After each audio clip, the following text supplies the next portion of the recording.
Isod kaya i-compress yung kung ito yung floor mo, and then pumatong ka dito sa gitna, kaya ito, pinag-color like this. Then, ganyan ito. And then, ang structure namin is made of steel na naka-sandwich sa dalawang bracket. No? Kung walang compressive stress or tensile stress na mararamdaman, machi-change ba yung length? Hindi machi-change. This is Sir Janier AJ, and welcome to Chapter 4 of Strength of Materials, Pure Bending Part 6 of 11. Members made of composite materials. Sige, we have day 2, pure bending, chapter 4. So a bit of recap sa na-discuss natin face-to-face last time is, ano yung mga formulas involved? Diba last time, nalaman natin that if we have a material and then blend natin to siya, ayan, yung stress na mararamdaman ng material is proportional or linear, no? Linear wherein yung neutral axis natin, sabihin natin nandito. Yung neutral axis natin, yung stress at the neutral axis is 0. So kung yung material natin, binend natin ng pagganito, ayan, somehow yung stress natin is ganito yung image. At the top portion, compression yan. At the lower portion, we have tension. So pag ganyan. No? And it's proportional. Ano ibig sabihin? So kapag yung ano natin, yung point natin is palaki ng palaki, going farther from the neutral axis, palaki din ng palaki yung stress natin. So ibig sabihin, the largest stress is nararamdaman farthest away from the neutral axis. So it's either nandito sa taas or nandito sa baba. No? Proportional yung stress natin. So ibig sabihin, say for example, the point farthest away from the neutral axis is here, papunta dito, pag-aralan natin yan C. And then say we get an arbitrary point along sa ano natin, sabihin natin this point, sabihin natin yung distance na yan is Y. So, since alam natin that yung stress is proportional sa distance from the neutral axis, ibig sabihin, the ratio of the distances should equal to the ratio of the stresses, equivalent stresses. So, ibig sabihin, C over Y natin is equal to, since C is the maximum distance, this is the maximum stress. No? So, kung ano yung stress at that point, which is at point Y, yung stress natin also corresponds to that one. No? Ayan, proportional. And then, since we know that yung E natin is, ano yung E? Epsilon over epsilon, I mean sigma divided by epsilon. No? So yung epsilon natin is directly proportional sa stress natin. So since stress is directly proportional sa distance from the neutral axis, ibig sabihin also that our strain is the maximum strain over strain at that point sa Y natin, ratio nila should equal also to the ratio of this one, also equal to the ratio of this one. So ito yung first equation natin. Second equation, the very famous equation sa chapter 4 is yung flexure formula. Ano yun? We have stress is MC over I. No? Just to indicate na yung upper portion na evaluate natin, makikita natin to, this is compression, no? Lagyan na lang natin ng negative. Ito, negative. No? To indicate na compression, yung pa-evaluate natin. Pero somehow, hindi ko na to evaluate kung negative ba to or positive. As long as the same yung answer mo, okay ka. No, ito lang is to indicate na compression yan or tension. O yan. Ano yung makukuha natin dito sa flexure formula? Makikita natin dito that M is directly proportional sa stress natin. Ibig sabihin, kapag binend mo ito ng grabe, mas grabe yung stress na mararamdaman niya. No? How about the C? I mean the I. The I is somehow related to the shape of the material. No? The bigger the I, the lesser the stress. Di ba makikita natin yung example ng ruler? Kung yung ruler natin is patumba, pag ganyan, kung i-calculate natin yung stress, di ba yung ruler natin, yung cross-sectional area is rectangle. Tama, no? So ano yung I ng rectangle? 1/2 BH cube. No? So kung yung height niya is ito yung height niya, mas maliit yung I. Compared sa kung yung ruler mo patayo, ano yung H niya? Mas malaki yung H dito compared sa H dito. Na yung H mo is to the cube. So, even though the same yung area nila, pero ito pinatayo mo, ibig sabihin yung H niya mas malaki compared sa H dito. Tama? Now, kinop nyo yan. Ibig sabihin, mas malaki yung I dito compared sa I dito. Tama? Now, take note that yung I natin is inversely sa stress. So, mas malaki yung I natin, mas less yung stress. No? So, ayan lang. Mas less yung stress. Ano pa meron dito? We have also MC over S natin. Ano ba yung S natin? S is the section modulus. So somehow, given, ano yung section modulus natin? Section modulus is I over C natin. Kasi sa mga catalog of materials, somehow yung nakatabulate doon is yung section modulus. No? Ano yung makonclude natin dito? The bigger the section modulus, the less the stress.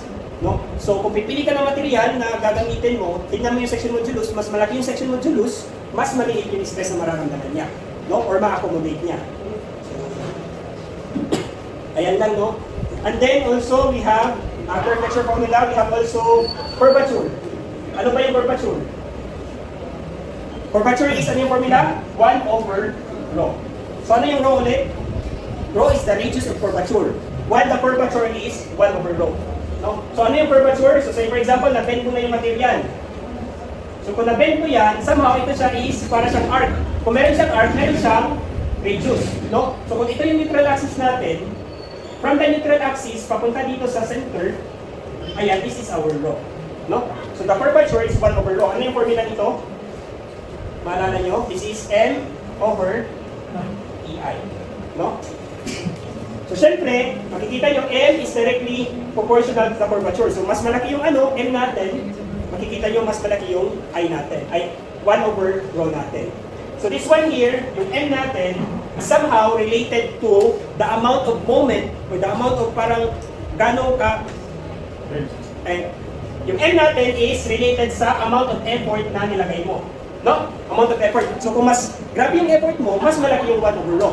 No? Now how about E? E is related to nanagaganyan. To the material. Morning of word kayo, basta na ay student na mag-sit-feedback. Kaya kung ano yung sinabi ko kanina, mauulit parang sige lang. Is related to the material. No? So ibig sabihin, ito, yung ruler ko is made of plastic. No? Yung E natin is inversely dito sa curvature natin. So kung mas malaki yung E, mas lesser yung curvature mo. No? Makikita mo naman na kung ito siya is made of metal compared to made of plastic. Diba? Sabihin natin this is titanium. Mas mabibend mo pa yung titanium compared sa ruler na plastic. No? So ayan, E is related sa material. How about sa I? I is related sa shape. So yung example niyan is ito. Kung patayo, mas lisod i-bend yung patayo na ruler compared sa patumba na ruler. Kasi mas malaki yung I ng patayo. No? So effort, material, shape. So nandito lahat. So ano pa meron? Yan lang siguro, no? So ito lang, ang importante na formula dito is this part, MC over I. So sa first part ng discussion natin about chapter 4, pure bending, yung binigay natin example is, yung structure is made of one material only. No? Say for example, yung ruler, made of plastic. Now what if yung gagawin ko, yung ruler ko is composed of dalawang material. Say for example, meron akong plastic and then metal. Pinagdikit ko yung dalawa. So yung structure ko made of two materials. Now ano na yung mangyayari sa stress? Yan yung i-discuss natin sa part 2 ng chapter 4. That is termed as composite materials. No? So composite materials is composed of two or more materials na pinagdikit. Now, ito. Composite materials tayo, no? So meron kayong dalawang material. Say material 1 and material 2. Pinagdikit ko. Now, based on their observation, kapag pinagdikit ko yung dalawang material and then i-try ko applyan ng pure bending, na-observe nila that the strain, the amount of strain na mararamdaman ng structure mo, composite structure mo, yung strain na mararamdaman nila remains linear. So linear is straight pa rin. Ayan, yan yung strain natin.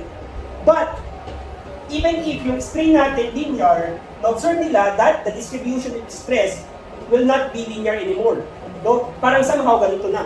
No? So imagine, no, yung gagamitin mo sa taas, metal. Gagamitin mo sa baba, plastic. So somehow yung plastic is flexible, no? Flexible. So somehow parang less stress yung mararamdaman niya, no? Ito baliktad. Sabihin natin yung plastic na lang dito sa taas. Ito dito yung ano natin yung metal. So somehow yung distribution ng stress parang ganito na. Hindi talaga linear. Somehow dito sa baba, mas malaki yung stress compared dito sa taas natin. Now ano yung gagawin natin kapag yan na yung mangyayari? Take note, yung stress natin, di ba kung the same man yung material natin, paano natin kunin yung stress? Stress is just MC over I. So yung M natin, somehow sa mga problems, given na yan. No? Sabihin natin 40 kph, mga ganun, given. Yung C natin, paano natin kunin yung C? Ano ulit yung C? C is the distance from the neutral axis to the farthest away from the neutral axis. Sabihin natin, nandito. No? From here, papunta dito sa taas, ito yung C. No? Kasi bakit? Yung, di ba, kung mag-solve tayo ng mga problems na isa lang yung material na gamit, yung neutral axis natin is located where? Located at the centroid. No? So kung makuha mo yung centroid, nandun na yung neutral axis. But that is not the same with composite materials. Yung neutral axis ng composite material is not located at the centroid. So, hindi located sa centroid. So yung gagawin natin dito, hindi na natin ito magagamit for composite. No? So we need to devise another equation para ma-solve natin to. And that equation should be that yung neutral axis natin is where the centroid is contained. No? So ano yung gagawin natin dito? So somehow, if kung meron tayong material na ganito, pwede na, sabihin natin material 1, material 2. Pwede na yung material 2, palitan natin ng material 1. No? Kung papalitan natin ng material 1, dapat the same yung force na nararamdaman. No? Parang ano lang ba, parang the same pa rin yung effect. Even though pinalitan mo ito ng material 1, pero dapat the same pa rin yung force na mararamdaman niya para somehow, kung palitan mo man ito ng material 1, parang the same lang yung structure, walang binago. No? But kung papalitan mo ito ng material 1, take note na yung mga E nila, hindi mag-equal. No? What you want to do is, palitan yan ng material 1, yung material 2, in such a way na yung force natin na maramdaman ng material 2, the same pa rin sa original na structure. Yung original structure natin is material 2 yung gamit. No? So kung papalitan natin to, pwede ko itong, for example, material 1, ganito pa rin yung shape. Yung material 2, palitan ko ng material 1, but pinalaki ko yung area. Pinalaki ko yung area. So somehow, itong image na to at saka image na to, the same lang yung effect kung applyan natin ng the same moment. No? But sa structure na to, composite, sa structure na to, homogeneous yung material. The same. No? So paano natin ito i-analyze? Pwede na natin gamitin yung i-discuss natin sa first part ng chapter 4. No? So, as long as mapalitan natin yung material 2 na material 1, ito siya, since homogeneous naman, pwede na natin i-apply yung formula na to. Discussion natin sa part 1 ng chapter 4. At the very start, ito yung ano natin, no? Sabihin natin ito yung material natin. Neutral axis, somewhere, sabihin natin located at that point. Now, I want to evaluate the top portion of my structure. Sabihin natin itong nasa top. No? So yung neutral axis, ayan yan. Nandyan, sa gitna. Pangalanan natin yung neutral axis natin as L1. No? Ito naman sa taas, pangalanan natin ito as L2. No? L1 at saka L2. Now, kung i-bend ko yan, pag ganito na, i-bend ko, yung neutral axis natin nandito. Ayan. Now take note, ano yung neutral axis? Yung neutral axis natin is a point or a line sa structure natin wherein hindi siya nakakaramdam ng stress. So kung walang compressive stress or tensile stress na mararamdaman, machi-change ba yung length? Hindi machi-change, no? So kahit i-bend ko to sa neutral axis, yung length ng L1, the same pa rin. No? How about the L2? So kung i-bend ko yan pa ganyan, ano yung mangyayari sa L2? Mag-decrease or merong deformation na nagaganap. No? So yung L2 natin, hindi na the same. Sabihin natin L2 prime yan. And then nasa-shorten siya. Now ano ulit yung formula ng epsilon strain? Diba yung strain natin is deformation divided by the original length. Tama?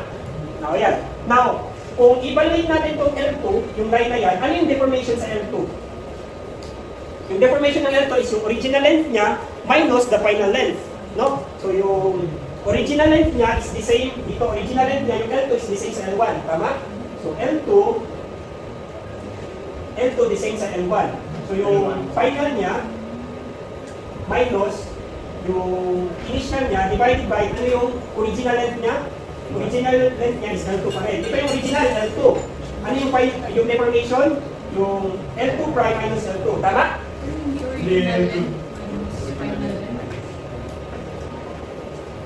Original length.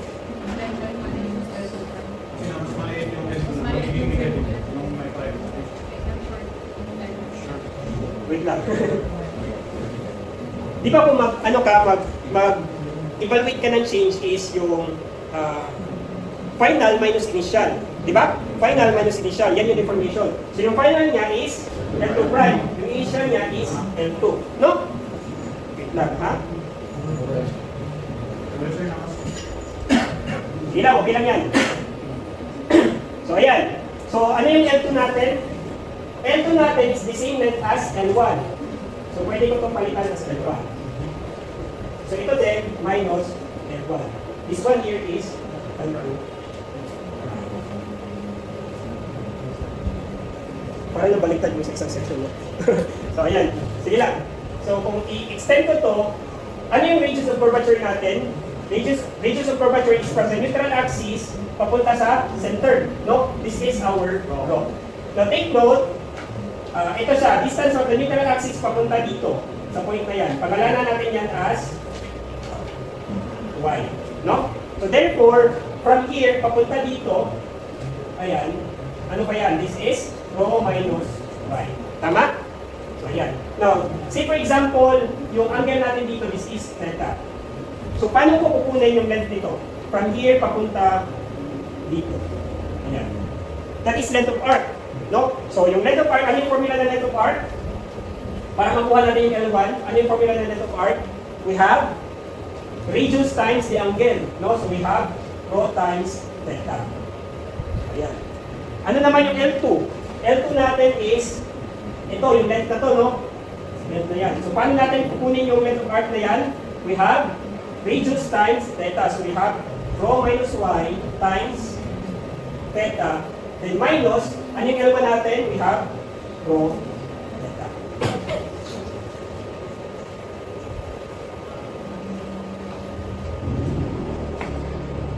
So, ayan. So, we have here, expand natin to, we have rho theta minus rho theta minus y theta. Yan. Over rho theta. So, cancel natin to, makakancel to, ito din, makakancel, this becomes epsilon is equal to negative y over rho. No? So, yan yung epsilon natin. E is equal to negative y over rho. Gets to na part? Pirano, mahinom lagi. Ilan? Erase natin to. So we know that epsilon is equal to negative y. Ano yung gusto natin? Di ba ito siya, is palitan natin ng the same material. No? Pero mas malaki. So ayan. But dapat the same pa rin yung force. No? So take for example, yung uli natin, kukuha tayo ng elemental area dito. I-calculate natin yung elemental area dyan, ano yung nararamdaman na force dyan. No? We know that yung ano tawag dito? Yung stress natin is force over area. For an elemental area, this is dF over dA. No? Ayan. So yung dF natin is equal to stress times dA. So since we want sa material 1 na kukunin natin yung force at that elemental area, ayan, pagkalanan natin yan as dF1. No? So sigma 1 at saka area 1. Now ano ulit yung stress natin? Stress natin is in terms sa E at saka epsilon. Diba we know that epsilon at E is equal to stress over epsilon. No? So therefore, the stress natin is E1 times epsilon 1 times dA. Tama? Ayan. Now ano yung epsilon 1 natin? That is equal to this one. So we have E1 times negative y over rho times dA. Ayan lang. I-arrange ko lang. Yung dF1 ko is equal to ano na, negative E1y over rho times dA. No? Ito yung dF1. Now how about dito sa baba? Kukuha ko ng elemental area dyan. At kukunin ko yung force applied at that elemental area. The same pa rin yung gagawin ko. No? But magiging 2 na lahat yan. No? So magiging dF2 is equal to negative E2y over rho dA. No? The same pa rin. Now, meron tayong tinatawag na N. N is the ratio of the modulus of elasticity of the material. Say for example, in this case, E2 over E1. No? Yung N natin. Ratio of the modulus of the elasticity of the composite material. Now, kung titignan mo dito, E2 is equal to N times E1. No? Kung i-substitute ko yan dito, this becomes, yung E2 natin is equal to N times E1. So, negative N times E1 times Y divided by rho times dA. Kung i-rearrange ko yung equation, dF2 is equal to negative E1Y over rho times N dA. Now, ano yung mapapansin nyo sa dalawa? No? The same sila ng E1Y, rho, E1Y, rho. No? From the very start, yung material mo dito sa baba is material 2. Yung gamit mong material is E2. Di ba yung E is related to material? Now, if you want to change the material sa material 2, gawin mong material 1, ginawa natin material 1, ano dapat yung gagawin mo sa area niya? So yung gagawin mo sa area niya is dapat i-multiply mo daw by a factor of n. No? So ito siya, yung areas area 1. Ito siya, yung areas area 2. So if you want to change the material of area 2 to the material of area 1, gawin mong E1, ano dapat yung gagawin mo sa area? Yung area daw, i-multiply mo by n. No? I-multiply mo by n. So ito lang yung sense dito, no? So, para ma-solve natin itong composite, dapat gawin natin homogeneous. Paano gawin homogeneous? Yung area sa area 2, i-multiply ng n. So, yan lang. No? Sige, let's apply. Paano natin yan gawin? Take note also that in order, di ba, E is related to the material. I is related to the shape of the material.